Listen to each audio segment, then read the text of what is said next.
It has rained. It has rained in northern and central California. It's even rained in southern California. The beach metal detectors that I watch report snow on the low hills surrounding the cities. Here, the gravels that we normally hunt are underwater, but they're getting stirred. They're getting shifted. Things that were 3 foot buried down under the gravel beds will now be on the surface, and every single area will be fresh.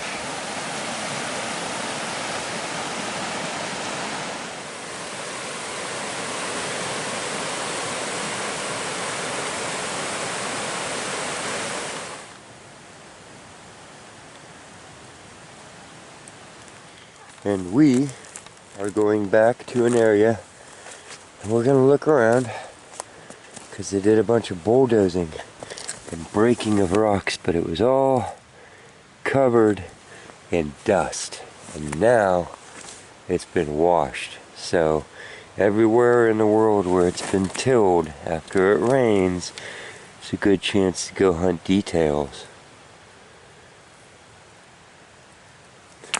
That's what we're going to do.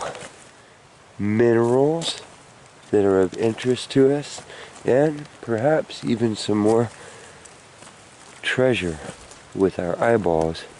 But I did not bring a metal detector today or any other tools. We're just using observation and the washing of the rain itself. And we're going to check the surface everywhere. The ground is perfect for this. It rains so hard for so many days that the stones and the debris are actually left on little pedestals with their tops washed off, and all that fine dust that was obscuring everything is washed away, so you can see almost everything.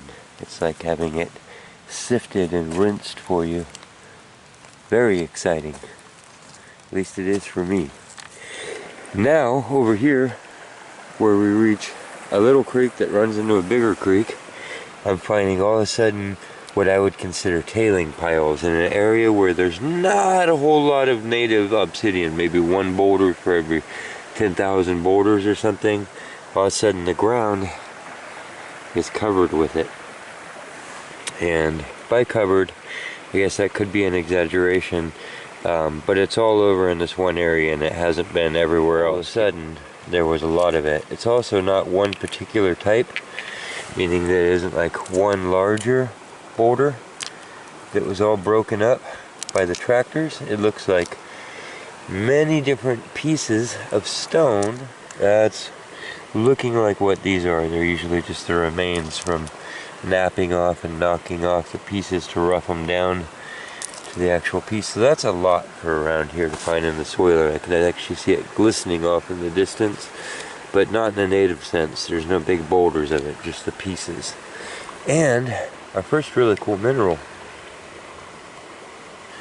This thing, I thought it was translucent, but it's just because of the large, might be a type of serpentine, but it's got almost a pyrite fool's gold thing going on. See the big old flat pieces of like mica in there?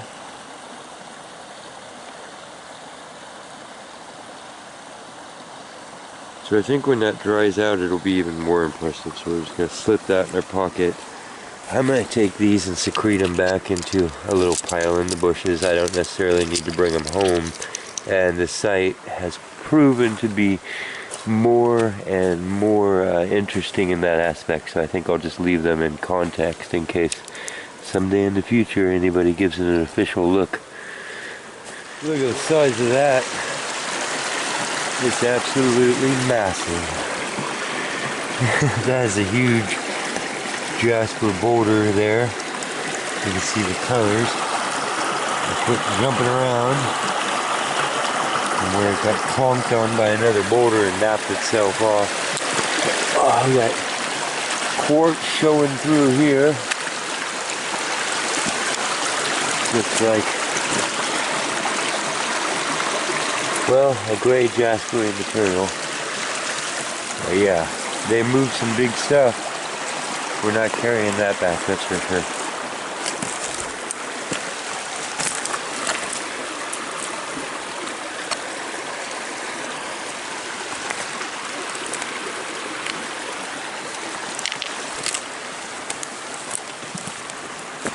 your eyes out. There could be anything.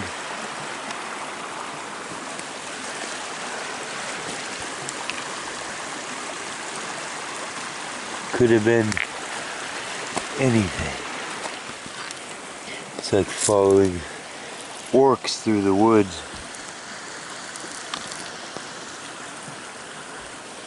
I don't mean that in a bad way. It just looks a little destroyed around here, and the mechanisms of human beings have been through.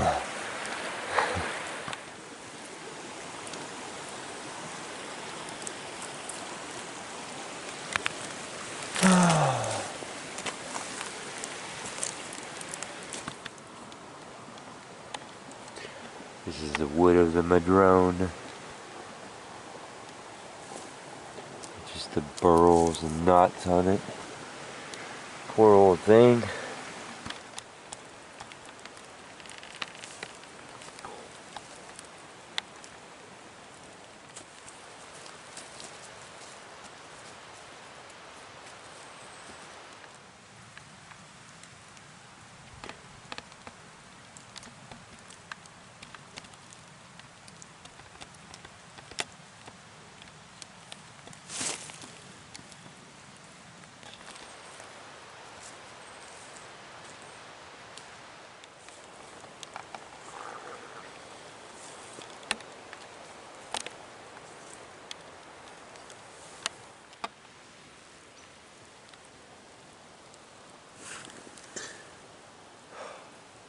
That is a chunk of a crystal.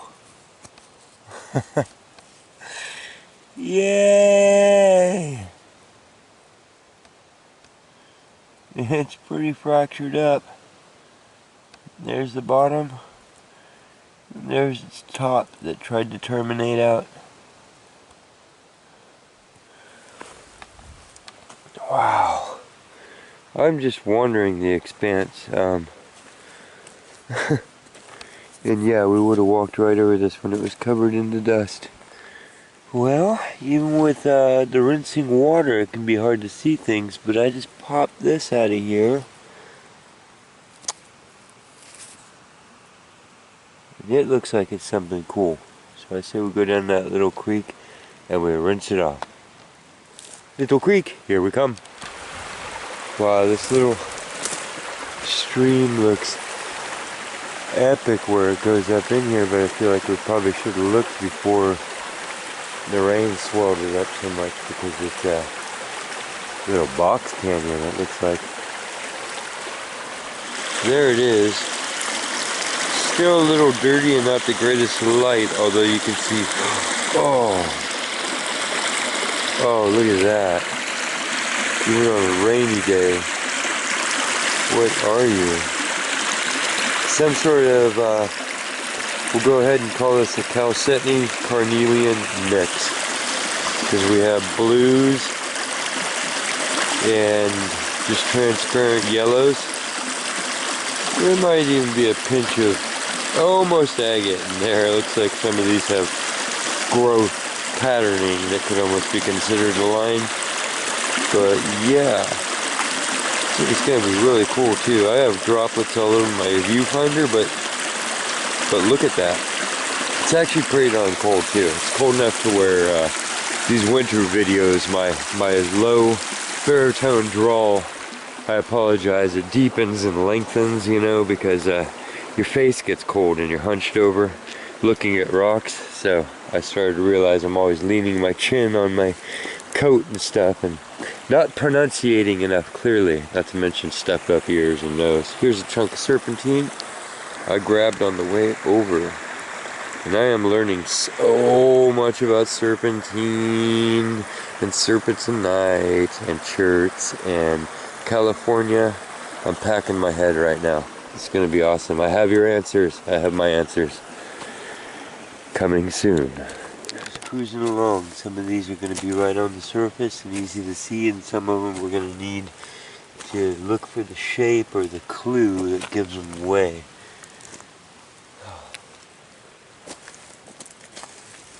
Okay, I'll turn you off. I'll see you in a second. Keep this moving. Another little chip, and you can tell this one broke off the back of something where it was worked many times, and then this big flake had to be taken off either by accident or purpose to balance it out. Ooh.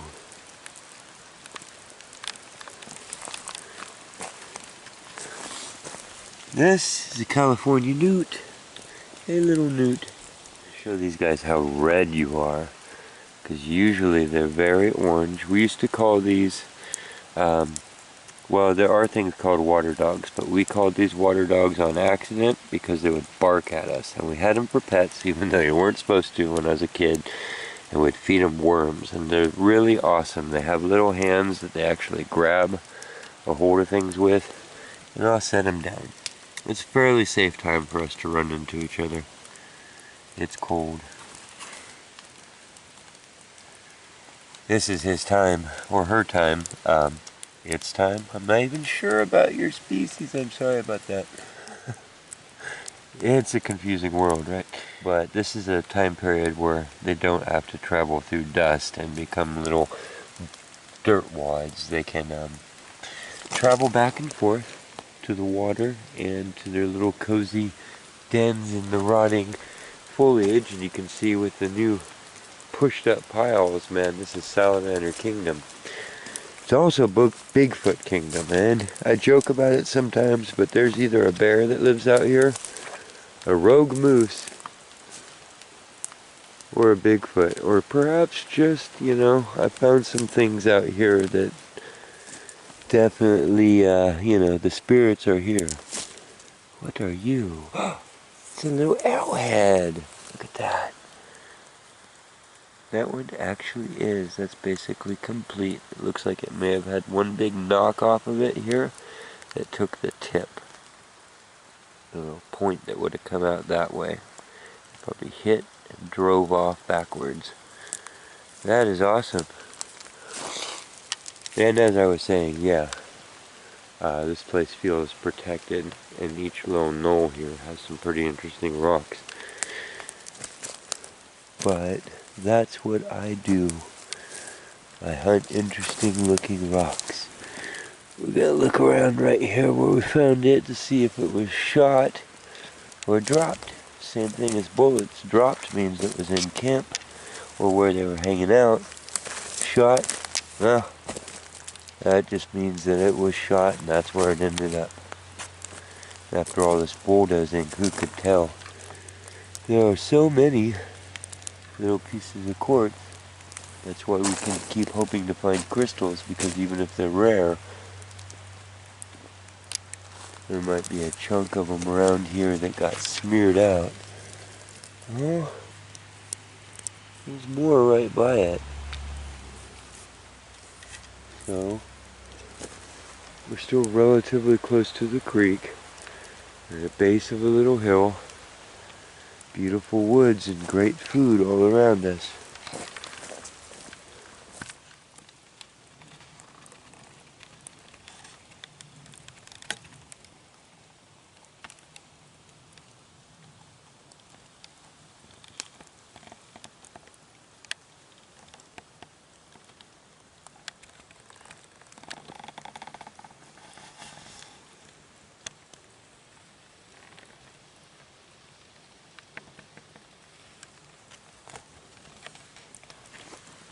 Kind of wandered off the grid here a bit. Found this clearing. It's almost a circle. One shiny graystone in the middle.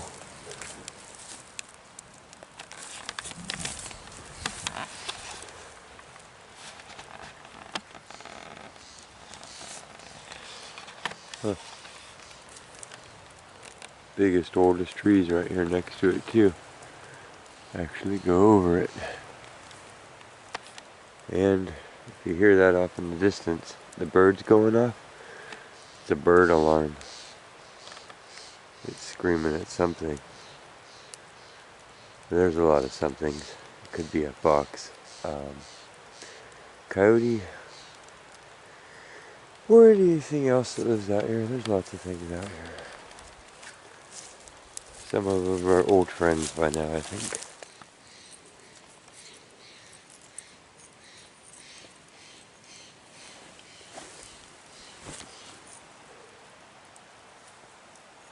Yeah. Not bad colors and translucencies and no, I just kicked that. That's not coming out right now. We would have to come back and dig that out. But we have a little bit easier supplies of chert in other spots, although that is a crazy deep, dark blue. I like it. Okay, I just got to a little patch here where I saw some flakes of obsidian showing up again. That one has been shaped. Go ahead and set that one back down. That one has been shaped. That is another little roughed out. I don't think it even got finished, so I'd say this is dropped, like we are in camp. But look at this flat shelf. Look at this. And then a creek, it goes way out here, and then a creek, and then another natural flat shelf. So, just wow, what a great camp. That is a tip. And then right here, I see another little piece sticking out. Yep. Look at that. That's broken in the back. Remember that this is the dent of a D10's tracks after they scraped it off and drove on it a few times. And most of the dirt is piled over there now. But we are able to recover a couple of the details, acknowledge that it was here, but not a sign of human, of more modern stuff out here. I'm going to go over this one little area real tight and strong again, but like I say, all the dirt is now smeared up there with the trees that were covering this area. Okay, here in the road is our next piece. And again, it's an arrowhead. It's not a spear tip, it's an actual little arrowhead. This one is roughed out and unfinished, I would say, so it's an in-camp drop probably. It's just what it feels like. And yeah, almost finished being manufactured. Or possibly it was being used and lost. It's really hard to say. I feel really privileged to find these. Look at that right next to it. It's a little chalcedony dome. We'll have to clean that up. But okay. Glad we slowed down right here and started looking around. We're actually walking back now. Here's our next one. God. Wow. Look at the craft in that one.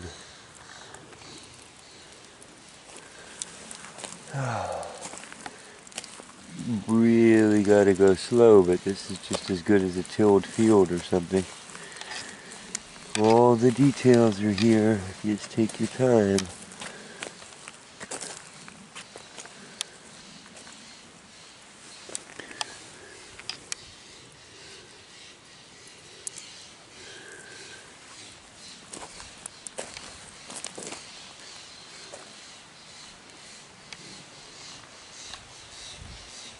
You hear the bird alarms on the ridge above me?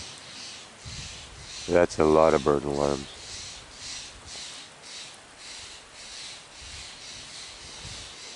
Something is right here. Animals do that for each other to let you know that something's passing through, and oftentimes you'll see a really disgruntled predator moving along underneath the noise. That's what that noise is. That means predator. And it's going that way. It was right here. And we were right here, so it was probably sitting above us. And it gave up its cover to move away. And now they're going to follow it off into the woods until it reaches the edge of their territory. And if there's another animal there to pick it up, eventually they'll slip off into the distance. But you can hear it going that way.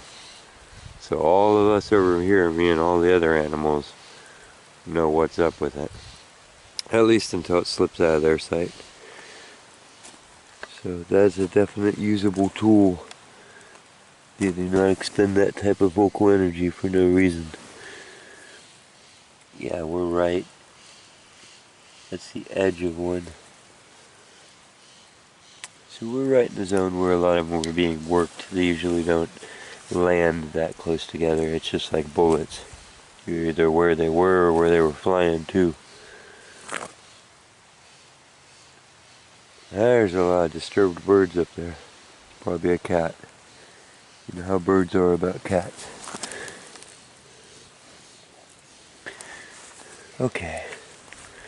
We're gonna head back to the warm truck and I will show you everything that we found after I get a toothbrush and some water on it. And then we'll drop a little GPS tag on a piece of paper and lock it away safely until ...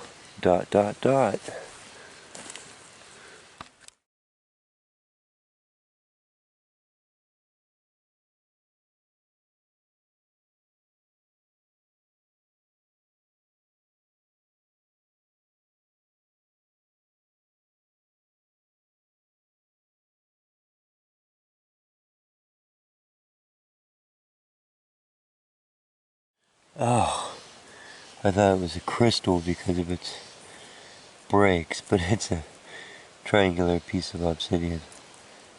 Okay. Whew. Oh, hey.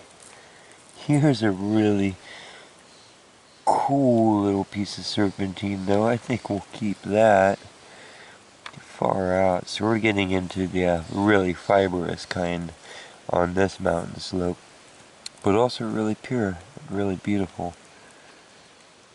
Okay, we'll dry it out and bring it home.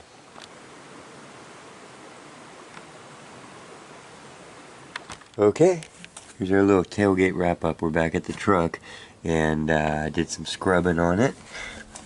These are actual tips, so we have two perfect little arrowheads. Well, not perfect, they've sustained some damage, but this is a broken off one. Just give you some close-ups. You get the idea?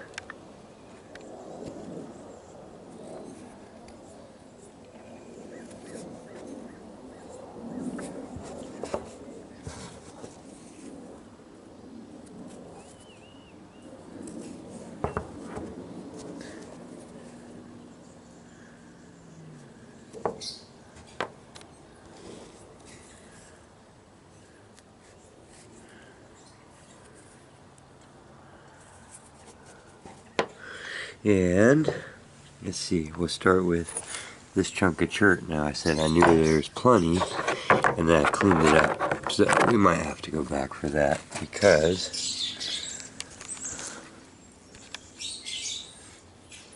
look at the patterning in that. Now I know there's a lot of chert, I know there's a lot of green chert, really pretty stuff with quartz in it. But see how wide these bands are? And it almost has that brachia look to it. Its pattern is square and blocky, and it's ripped apart and filled with quartz, large bands of quartz. So you can see that compared to my finger. That's a large clear area. So I'm interested in getting some and polishing it up and seeing how close to a moss agate or something we can get out of it. Really interesting. Here's our little quartz crystal all cleaned up. You can see that it's way fractured up, but it also means that there's crystals out there that are that big around. So that brings to hope that we're going to be able to go up there somehow and prospect out the source of this, or at least find more of them. And wherever there is a large quartz crystal, there could be a large quartz crystal of any type. Citrines, amethyst, smoky quartz, any of the quartz family, because that's there. Here's our little, oh, hear the red tail screaming at us.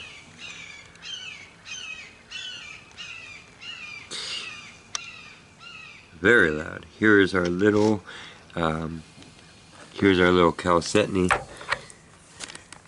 part of a layer, a curved layer, and I cleaned it up with a toothbrush. You can see it's actually druzy on the top here that's been worn down, and the bottom of it could technically be considered an agate because it's got water layers in it, and those are actually a bed of crystals that have grown on top there. That's pretty cool find. This we just had some sunshine about an hour ago, and I missed it again. But this has some really cool things going on with it. You see the inclusions in there? So those are little orange. It's like a piece of chalcedony, basically. It's in the chalcedony family, varying between, can't really call it an agate because it doesn't have the banding marks, but you could call it some carnelian because it's got some red. Yeah, I'm not going to be able to get enough light, which is really a shame because this was just glowing. You could see that underneath this rind here there's actually some deep penetration of the red color. But I also noticed that it might be coming from these inclusions that are so red and orange, augmented into it here. See if I can get you a good close-up. Like galaxies back there.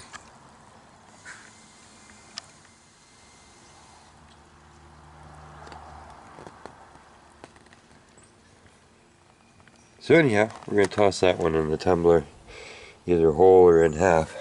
And that's one of the great uses for the tumbler. Now these next three are all different types of the same rock.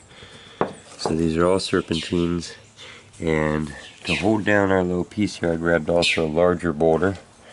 So that's all that this one looks like. They're really pretty, but the crystal-y layer on this is very thin, whereas the rest of it's kind of a granular, very non-transparent stone.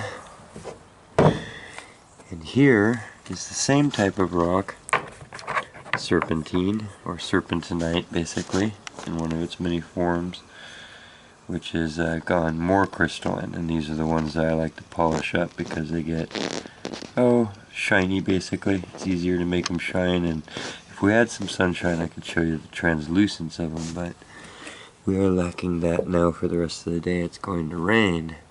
Now we go into the forms of it that are mined more for the material that was called asbestos. This is one of the rocks that they would use for that.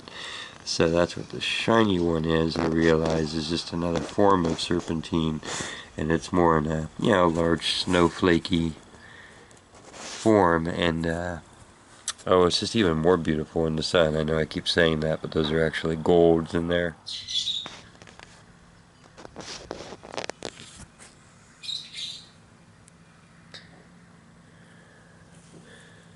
But pretty. And then this is the third form that we have here today, and this one you can see is very fibrous, and it's there's even more fibrous versions of it that can literally be pulled out into strands, but this shows its fibrous nature to the crystals, and I think it's really cool. I scrubbed off the back. This one's actually going to be kept. I live on a hill of serpentine, but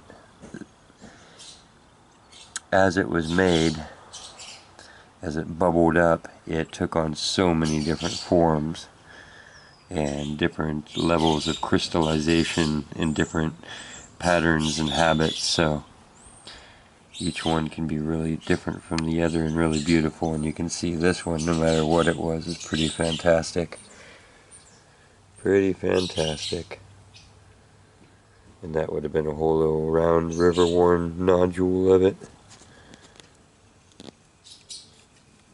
So,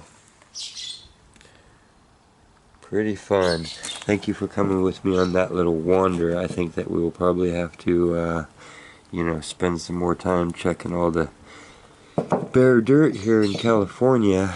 It allows us to get out of the riverbeds. It's an unfortunate thing because of all the fires, but a lot of the minerals have been discovered after fires and stuff in California historically, and in a lot of states. So that will be one of the things that we are going to be doing. Look at the green in there. There's actually a see-through layer. Okay, and I will see you there at the next location.